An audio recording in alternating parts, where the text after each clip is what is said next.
भारत पर ट्रंप के टैरिफ बयान से राजनीति गर्म, कांग्रेस ने मांगा जवाब।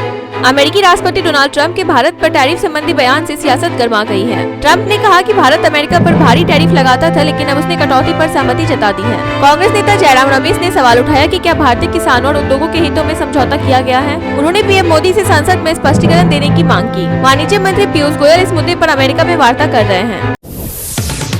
महिला दिवस पर पीएम मोदी का बयान, मैं दुनिया का सबसे धनवान व्यक्ति हूँ। महिला दिवस पर गुजरात के नवसारी में लखपति दीदी सम्मेलन को संबोधित करते हुए प्रधानमंत्री नरेंद्र मोदी ने कहा, मैं दुनिया का सबसे धनवान व्यक्ति हूँ। उन्होंने कहा कि मेरी जिंदगी के अकाउंट में करोड़ों माताओं, बहनों, बेटियों का आशीर्वाद है और ये आशीर्वाद निरंतर बढ़ता जा रहा है। इसलिए मैं कहता हूँ कि मैं दुनिया का सबसे धनवान व्यक्ति हूँ। ललित मोदी ने छोड़ दिया भारतीय पासपोर्ट, वनुआतु की ली नागरिकता। आईपीएल के पूर्व अध्यक्ष ललित मोदी ने भारतीय पासपोर्ट सरेंडर करने के लिए आवेदन दिया है, क्योंकि उन्हें वनुआतु की नागरिकता मिल गई है। मनी लॉन्ड्रिंग और विदेशी मुद्रा कानूनों के उल्लंघन के आरोपी मोदी 2010 से भारत से फरार हैं। वनुआतु जो प्रत्यर्पण मामलों में बदनाम है कि नागरिकता लेने से उनका प्रत्यर्पण और मुश्किल हो गया है। भारतीय विदेश मंत्रालय ने पुष्टि की कि ललित मोदी ने लंदन स्थित भारतीय उच्चायोग में पासपोर्ट सरेंडर करने का आवेदन दिया है। रेवंत रेड्डी का पीएम मोदी पर कटाक्ष, हिंदी इसलिए सीखी ताकि उन्हें चुनौती दे सकूं।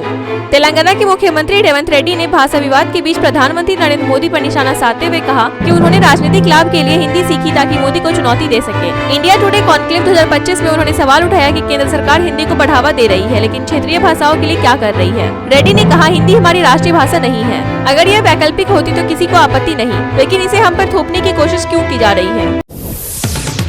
भाजपा से मिले हुए गुजरात में कांग्रेस के नेता, इन्हें निकालना पड़ेगा, राहुल गांधी। कांग्रेस नेता राहुल गांधी ने गुजरात में वर्कर्स डायलॉग कार्यक्रम के दौरान बड़ा दावा किया कि गुजरात कांग्रेस में कुछ नेता बीजेपी से मिले हुए हैं और इन्हें पार्टी से बाहर करना पड़ेगा। उन्होंने कहा कि कांग्रेस में दो तरह के नेता हैं, एक जो जनता के लिए लड़ते हैं और दूसरे जो जनता से कटे हुए हैं और बीजेपी के प्रभाव में है। राहुल ने जोर देकर कहा कि जब तक कांग्रेस इन दोनों समूहों को अलग नहीं करेगी, जनता भरोसा नहीं करेगी। महिला सम्मान योजना को मिली दिल्ली कैबिनेट में मंजूरी, हर महीने मिलेंगे 2500 रूपए।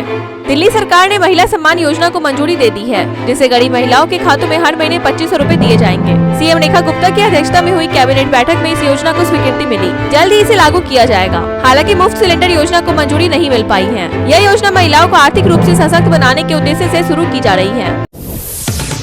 महिला समृद्धि योजना पर संदीप दीक्षित ने उठाए सवाल, सता रही एक चिंता। अंतर्राष्ट्रीय महिला दिवस पर दिल्ली सरकार महिला समृद्धि योजना लॉन्च करने जा रही है, जिसके तहत महिलाओं को हर महीने 2500 रूपए दिए जाएंगे। इस योजना के लिए पोर्टल भी लॉन्च किया जाएगा। हालांकि कांग्रेस नेता संदीप दीक्षित ने इस पर सवाल उठाते हुए कहा कि इससे दिल्ली के बजट का 60% प्रभावित होगा और सरकार यह फंड कहां से लाएगी। बीजेपी ने भी चुनावी वादों को पूरा न करने पर आम आदमी पार्टी को घेरा। महिला समृद्धि योजना पर आप भाजपा में जुबानी जंग, वीरेंद्र सचदेवा का पलटवार। दिल्ली में महिला समृद्धि योजना को लेकर आप और भाजपा के बीच तकरार बढ़ गई है। आप नेता आतिशी ने मुख्यमंत्री रेखा गुप्ता को पत्र लिखकर महिलाओं को 2500 रूपए देने के वादे को पूरा करने की मांग की। इस पर दिल्ली बीजेपी अध्यक्ष वीरेंद्र सचदेवा ने पलटवार करते हुए कहा कि पंजाब में आप सरकार 37 महीनों में महिलाओं को 1000 रूपए नहीं दे पाई, तो अब दिल्ली में हिसाब क्यों मांग रही है। उन्होंने कहा कि सरकारें नियम और कानून से चलती है, न कि शहरी नक्सलवाद से। महिला दिवस पर वंदे भारत एक्सप्रेस का संचालन महिला चालक दल के हाथों।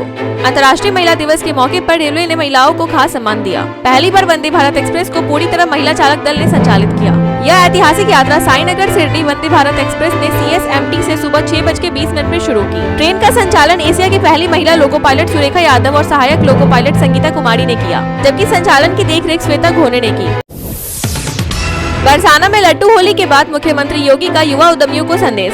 बरसाना में लट्टू होली के दौरान राधे राधे के जयघोष से श्रद्धालुओं में जोश भरने के बाद मुख्यमंत्री योगी आदित्यनाथ ने सर्किट हाउस में युवा उद्यमियों को भविष्य के सुनहरे सपने दिखाए। राजनीतिक बयानबाजी से दूर रहकर उन्होंने वृंदावन बिहारी लाल की जय और छत्रपति शिवाजी महाराज की जय का नारा लगाया। उनके इस जयघोष के राजनीतिक निहितार्थ देखे जा रहे हैं, जो आगामी विधानसभा चुनाव में एक महत्वपूर्ण संदेश दे सकता है।